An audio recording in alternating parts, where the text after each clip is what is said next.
আসসালামু আলাইকুম, সবাই কেমন আছেন? এই যে দেখুন, এখানে আমি উস্তা কেটে চিকন করে ধুয়ে নিয়েছি সুন্দর, সাথে পেঁয়াজ কাঁচামরিচ দিয়েছি। এখানে শিং মাছ, ছোটো ছোটো শিং মাছ কেটে সুন্দর করে আমি ধুয়ে নিয়েছি। উস্তা দিয়ে শিং মাছ পোড়া পোড়া করবো, সেই রেসিপিটা আমি আপনাদের সাথে শেয়ার করব।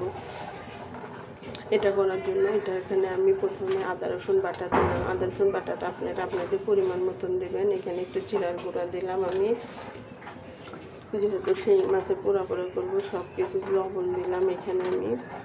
লবণ দেওয়ার পর এখানে আমি মরিচের গুঁড়া দিলাম, কাঁচামরিচ কেটে দিয়েছি। তারপরে আমি এখানে মরিচের ধনিয়ার গুঁড়া দিয়ে দিলাম, কাঁচামরিচটা দিলে হলুদের গুঁড়া দিলাম। একটু ঝাল ঝাল হলে পোড়া পোড়াটা খেতে কিন্তু অনেক ভালো লাগবে। তাহলে আমার কাছে অনেক ভালো লাগে। আমি জানি না আপনাদের কাছে কেমন লাগে। পোড়া পোড়াটা আমি সরষের তেলটা করবো, আপনারা সবের তেলটা করলে করতে পারেন, কিন্তু আমার কাছে এই পোড়া পোড়া তরকারি, এই উস্তার তরকারিগুলো আমার কাছে এখন সরষের তেলটা করলে আমার কাছে খেতে আসলে বেশি ভালো লাগে। আর সরষের তেলে অত কিন্তু ক্ষতি নেই। এটা আমি ভালো করে হাত দিয়ে কচলি কচলি মাখিয়ে নিয়ে মাছগুলো কেটে ধুয়ে নিয়েছিলাম, মাছগুলোও সাথে দিয়ে দেবো। দিয়ে এটা আমি একটু পানি দিয়ে দিলাম এখানে।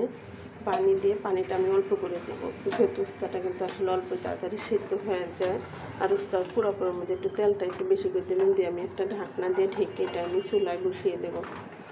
যখন একটা ঢাকনা দিয়ে ঢেকে আমি এটা চুলায় বসিয়ে দিলাম। যখন বলক আসলে আমি ঢাকনাটা খুলে দেবো, যেহেতু উস্তাটা আবার বেশিক্ষণ ঢেকে রাখলে আসলে তিতা হয়ে যাবে, খেতে কিন্তু অত ভালো লাগবে না। এটা আমি ঢাকনা দিয়ে খুলে বলক আসলে সুন্দর একটু ঢাকনাটা এভাবে খুলে নেড়ে দিলাম। একটু কিন্তু এইভাবে নেড়ে দিতে হবে। এই যে দেখুন, একটু পারপর একটু প্যানের হ্যান্ডেলটা ধরে একটু এইভাবে লাড়া দেবো, নিয়ে যেন পুড়ে না যায়, না যায়। আর পুরা তরকারিটা আবার বেশি লাড়লেও কিন্তু মাছটা ভেঙে যাবে, খেতে কিন্তু ভালো লাগবে না। এভাবে দেখতে দেখতে আস্তে আস্তে যখন দেখবেন ঝোলটা যখন এবার শুকিয়ে যেতে লাগবে, যে দেখুন কত সুন্দর আস্তে, কিন্তু ঝোলটা রাখবই না আমি, একবারে শুকিয়ে পড়লো ঝোল। তখন এই যে চুলার আঁচটা আমি কমিয়ে দেবো। চুলার আঁচটা কমিয়ে দিলে রসটা নিচের দিকে চলে যাবে, তরকারিটা কিন্তু একবারে সুন্দর পোড়া পোড়া হয়ে আসবে।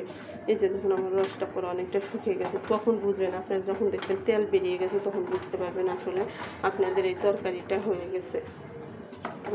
আমার ভিডিওটি ভালো লাগে একটু লাইক দেবেন, চ্যানেলটি সাবস্ক্রাইব করে দেবেন।